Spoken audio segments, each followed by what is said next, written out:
धाक धम्की प्रयोग गर्ने धम्काउने कोसिस भएको छ। यसमा गम्भीर आपत्ति छ सभामुख महोदय। कार्यपालिका त्यसका सदस्यहरू संसदप्रति जवाफदेही हुनुपर्छ, संसदका समितिहरू जवाफदेही हुनुपर्छ। सबै सांसदहरूले उठाएका विषयहरू आरोप हुँदैनन्, कति जिज्ञासा हुन्छन्, कति प्रश्न हुन्छन्, कति स्पष्टीकरणका कुरा हुन्छन्, तर त्यो कुरोबाट कोही पनि जवाफ दिनबाट पन्छिन मिल्दैन अरू कुरा तपसिलका कुरा गरेर। सभामुख महोदय, कि अर्थमन्त्रीजीले 7वटा करका दरहरू हेरफेर गरे भनेर खुल्लमखुल्ला स्वीकार्नुभयो, यो आर्थिक अपराध हो।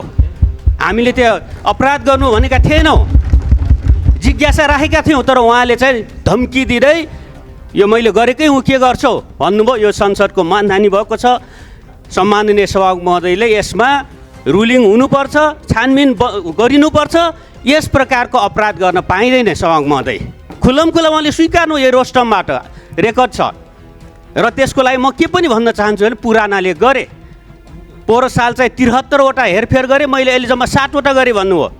73 होस् या एउटा होस्, अपराध भनेको अपराध हो। सम्मानित सभामुख महोदय, 2 वर्ष अगाडि मैले नै, म पनि पुरानो हुँ, मैले नै बजेट ल्याएको थिएँ।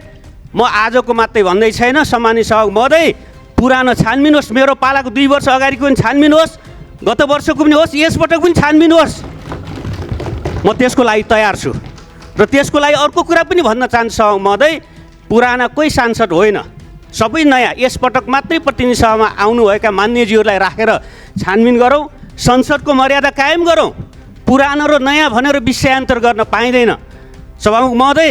त्यसो गर्दा म सम्मानित सभामुख महोदयबाट रुलिङको अपेक्षा गरेको छु र म आफ्नो दलका अतिरिक्त विपक्षी दलहरूको तर्फबाट पनि यो माग राख्न चाहन्छु कि एउटा संसदीय छानबिन समिति होस्। कहाँनिर ग्रे एरिया छ, कहाँनिर चुहावट छन्, कहाँनिर के भए हामी सबैलाई थाहा छ नि सम्मानित सभामुख महोदय। 20 लाखभन्दा मुनि कुन गाडी, कुन कम्पनी, कुन ब्रान्ड सबैलाई थाहा छ।